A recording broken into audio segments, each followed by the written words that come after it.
সবাইকে স্বাগতম। আমি রিয়াজ। আজকে আমরা যে বিষয়টা নিয়ে কথা বলবো সেটা হচ্ছে যে আসলে একটা ভিডিও এডিটিং সফটওয়্যার। আমরা সবাই কম বেশি ইউটিউবে চ্যানেল রয়েছে এবং আমরা বিভিন্ন ভিডিও সেখানে আপ করি, স্পেশালি যদি সেটা কোনো টিউটোরিয়াল হয়, বেশিরভাগ টিউটোরিয়ালগুলো আপলোড করি। কিন্তু আমরা অনেকেই কনফিউশনে থাকি যে কোন সফটওয়্যারটা ইউজ করবো, কোন সফটওয়্যারটা আমাদের জন্য ইউজ করা উচিত, কোনটি ইউজ করতে সহজ, কোনটিতে ভালো টুল রয়েছে, বা বিশেষ করে ইউটিউবের ভিডিও বানানোর জন্য কোনটিতে ভালো টুল রয়েছে।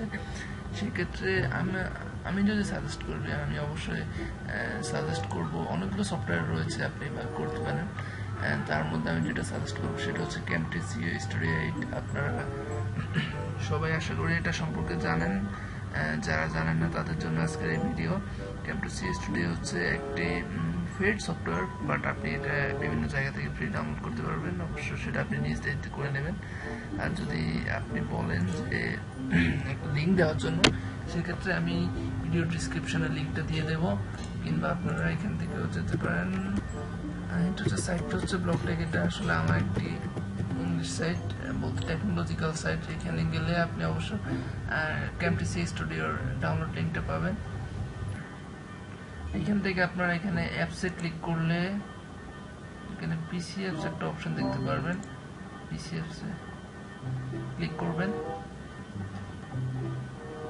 এখানে আপনারা দেখতে পাচ্ছেন ডাউনলোড Camtasia Studio 8 ফর পিসি। এখানে ঢোকার পর আপনারা Camtasia স্টুডিওটা ডাউনলোড করতে পারবেন। অবশ্যই এটা একটা টরেন্ট লিঙ্ক। টরেন্ট কি আপনারা সবাই আশা করি জানেন। এখানে 249 MB মতো সাইজটা। আচ্ছা, ঠিক আছে, আপনারা এখান থেকে ডাউনলোড করে নেবেন। দেন চলে যান আমরা সফটওয়্যারের কথা। সফটওয়্যার হচ্ছে Camtasia Studio 8। এটা কেন আমি আপনাদেরকে ইউজ করতে বলছি, এর কারণ হচ্ছে যে সবচেয়ে মজার বিষয় হচ্ছে এটার মানে এডিটিং টুলগুলো অনেক বেশি সহজ, এবং এটার কিছু স্পেশাল এডিটিং টুল বলা যায় যেগুলো ইউটিউবের, বিশেষ করে ইউটিউবের ভিডিও তৈরি করার জন্য সেগুলো খুবই প্রয়োজনীয় এবং দরকারি। যেমন আপনারা এখানে একটা জুম ইন একটা অপশন দেখতে পাচ্ছেন, জুম ইন প্যান, যেটা আসলে আমরা প্রায় ইউজ করে থাকি ইউটিউবের বিভিন্ন ভিডিওগুলোকে জুম করার জন্য কিংবা জুম আউট করার জন্য, যেটা অন্যান্য সফটওয়্যারগুলোতে করাটা হয়তো একটু কঠিন, কিন্তু এখানে অনেকটাই সহজ। কারণ হচ্ছে যে আপনি যখন জুম ইন করবেন তখন অটোমেটিকলি এখানে একটা দেখুন, একটু জুম ইন করলে অটোমেটিকলি এখানে কিফ্রেম একটা অ্যাড হয়ে যাবে, যার ফলে আপনাকে কোনো কিফ্রেম নতুন করে অ্যাড করতে হচ্ছে না। আবার আপনি যখন যেখানে গিয়ে আবার অন্য জুমের পরিমাণ বাড়াতে বা কমাতে চান, সেখানে করলে অটোমেটিক আরেকটা কিফ্রেম অ্যাড হয়ে যাবে। ইচ্ছে করলে আপনি কিফ্রেমগুলো ডাউনলোড করতে পারেন, ডিলিট করে দিতে পারেন। আর এটার যে এডিটিং প্যানেলটা আছে, এই এডিটিং প্যানেলটা অনেক বেশি সহজ, মানে বুঝতে কোনো সমস্যা নেই এবং হিজিবিজি নেই। দেখুন, খুব সহজ।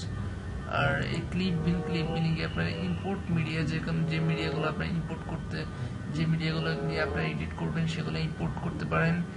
রেকর্ড দ্য স্ক্রিন, এটা হচ্ছে আরেকটা প্লাস পয়েন্ট Camtasia স্টুডিওর জন্য। কারণ Camtasia স্টুডিও আপনি যখন ইনস্টল করবেন তখন একটা Camtasia রেকর্ডার চলে আসবে, এবং এই Camtasia রেকর্ডারটা অসাধারণ একটি রেকর্ডার। আমি সাধারণত এই রেকর্ডারটা ইউজ করে থাকি, Camtasia স্টুডিও রেকর্ডারটা। এটা অনেক ভালো একটি রেকর্ডার। এটার ভিডিও রেজুলেশন সবকিছু মিলে অনেক সুন্দর এবং ইউজটাও অনেক ফ্রেন্ডলি। তো যাই হোক, এখানে লাইব্রেরিতে ওদের অনেকগুলা ডিফল্টভাবে সফটওয়্যার ডিফল্টভাবে কিছু থিম দেওয়া আছে কিংবা মিউজিক দেওয়া আছে। এগুলো আপনারা ইউজ করতে পারবেন, বিভিন্ন থিমগুলো একটু দেখাচ্ছি। এই দেখুন, অনেকগুলো মিউজিক দেওয়া আছে, থিম দেওয়া আছে। আপনি ডাবল ক্লিক করলে এগুলো দেখতে পারবেন থিমগুলো। এগুলো যখন আপনি ইউজ করবেন সেক্ষেত্রে আপনি এখানে ওদের মতো করে ইন্টারটাইটেল জায়গায় আপনার ইচ্ছা মতো লিখতে পারবেন। যেমন আমি একটু ইউজ করে দেখাচ্ছি। মনে করেন আমি ইউজ করতে চাই যে আমি এখানে যখন আমি ড্র্যাগ করে এনে ছাড়লাম,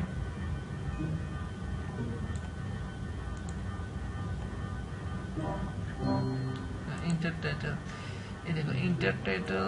এখানে আপনার ক্লিক করলে কিংবা এখানে যখন ক্লিক করবেন,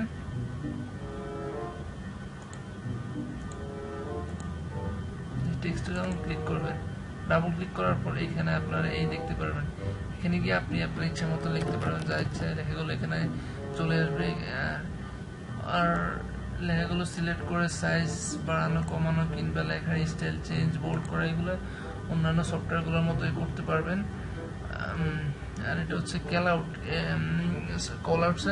কলআউটস এছাড়াও এই টেক্সট অ্যাড করা ছাড়াও অনেকগুলো সিস্টেম আছে। যেমন আপনি যদি এই ভিডিওর কোনো একটি অংশ কিছুক্ষণের জন্য ব্লর করতে চান, সেটা এক্ষেত্রে ব্লরগুলো ইউজ করতে পারবেন। এটা আসলে ইউটিউবে ভিডিওর জন্য খুব একটি দরকারি, যেন আমরা অনেকগুলো ইনফরমেশন অনেক সময় ভিডিওতে দেখাতে চাই না, সেক্ষেত্রে ব্লরগুলো ইউজ করতে পারবো এবং এটা খুব ইজিলি ইউজ করা যায়। অন্যান্য সফটওয়্যারগুলোর মধ্যে তো হার্ড আছে।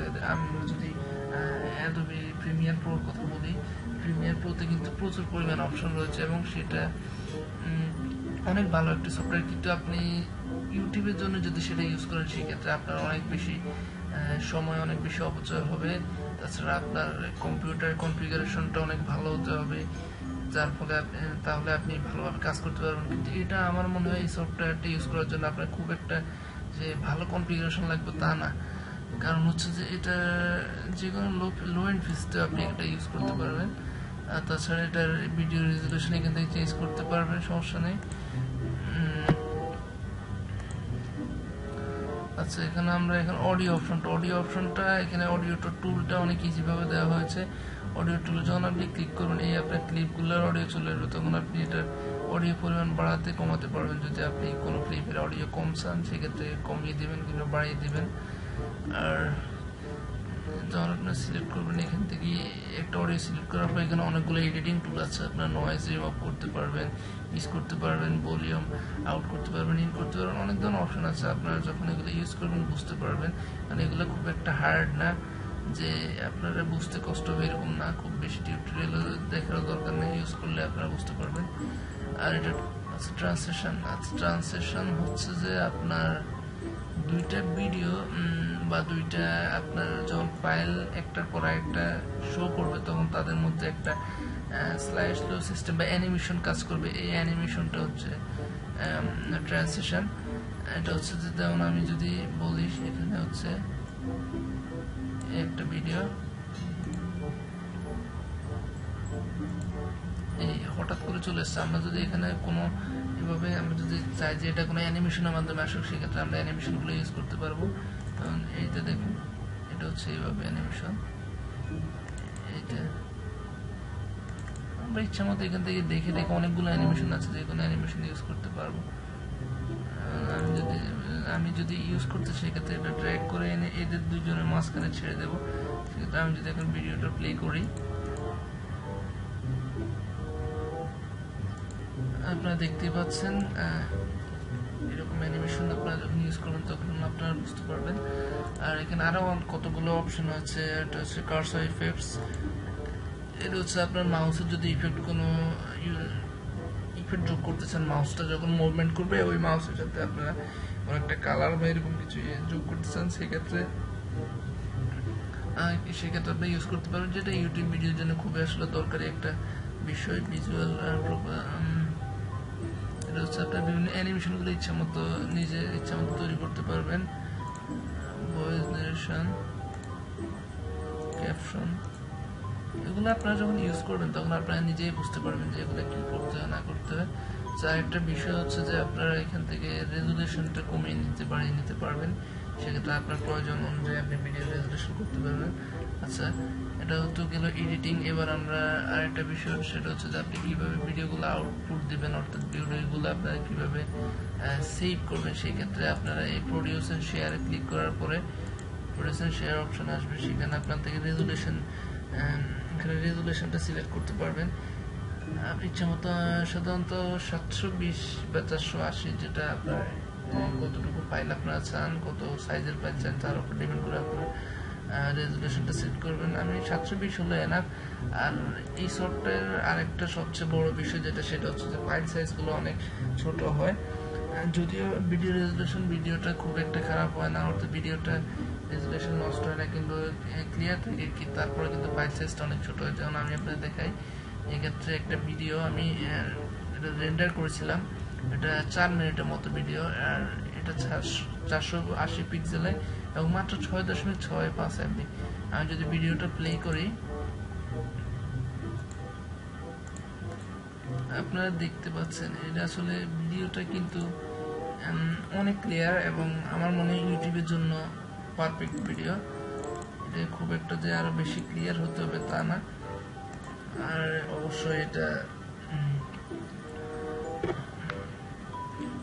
এটা সাইজটা ইউটিউবে যখন আপনি আপলোড করবেন সেক্ষেত্রে আপনার সাইজটা অনেক একটা গুরুত্বপূর্ণ বিষয়, কারণ হচ্ছে সাইজ বেশি হলে আপলোডে অনেক টাইম লাগবে, কিংবা আমরা ইন্টারনেট স্পিডের উপর অনেক সময় ডিপেন্ড করে, আর যার ফলে অনেক প্রচুর পরিমাণে টাইম লাগে কিংবা বারবার ফেইল্ড হয়ে যায়, অনেক ধরনের সমস্যা হয়। সাইজটা এই কারণে ইউটিউব ভিডিওর ক্ষেত্রে অনেক একটা ইম্পর্টেন্ট বিষয়। তো এটা হচ্ছে আপনার ক্যামটাসিয়া স্টুডিও। আমি আশা করি আর অনেকগুলো সফটওয়্যার থাকা সত্ত্বেও আপনারা আমার মতোই ইউটিউব ভিডিও তৈরির ক্ষেত্রে এই সফটওয়্যারটা ইউজ করবেন। আর এই সফটওয়্যারটা ইউজ করার এটা সবচেয়ে বড় যে কারণ সেটা হচ্ছে যে এটা অনেক ইজি টুলগুলো, এটা ইউটিউব ভিডিওর জন্য প্রয়োজনীয় অনেকগুলো টুল দেওয়া আছে, যেটা ইজিলি দেওয়া আছে অনেক। আর এটার টুল বারগুলো অনেক ইজি, সব কিছুই ইজি। আর ফাইল সাইজ অনেক ছোট হয়। আর এটা আরেকটা প্লাস পয়েন্ট যেটা বলেছি সেটা হচ্ছে যে একটা রেকর্ডার আছে, রেকর্ডিং স্ক্রিন। আর রেকর্ডার স্ক্রিনটা খুবই সহজ, আপনারা ইজি এবং অনেক ভালো একটা রেকর্ডার স্ক্রিন। আপনারা দেখতে পাচ্ছেন এই যে এখানে যে রেকর্ডার, এটা অনেক ইজি টুল, এটা দ্বারা সহজে রেকর্ডিং করা যায় এবং অনেক ধরনের এডিটিং টুল আছে আপনি রেকর্ড করার মতো। সো এটাই ছিল আজকের টিউটোরিয়াল। আশা করি আপনাদের ভালো লেগেছে। যদি কোনো ধরনের কোশ্চেন থাকে কাইন্ডলি কমেন্টে জানাবেন, আমি আপনাদের কোশ্চেনের যথাযথ উত্তর দেওয়ার চেষ্টা করব। আর অবশ্যই যদি ভালো লেগে থাকে আমাদের সামনের ভিডিওগুলো আপডেট পাওয়ার জন্য অবশ্যই চ্যানেলটা সাবস্ক্রাইব করবেন। ধন্যবাদ।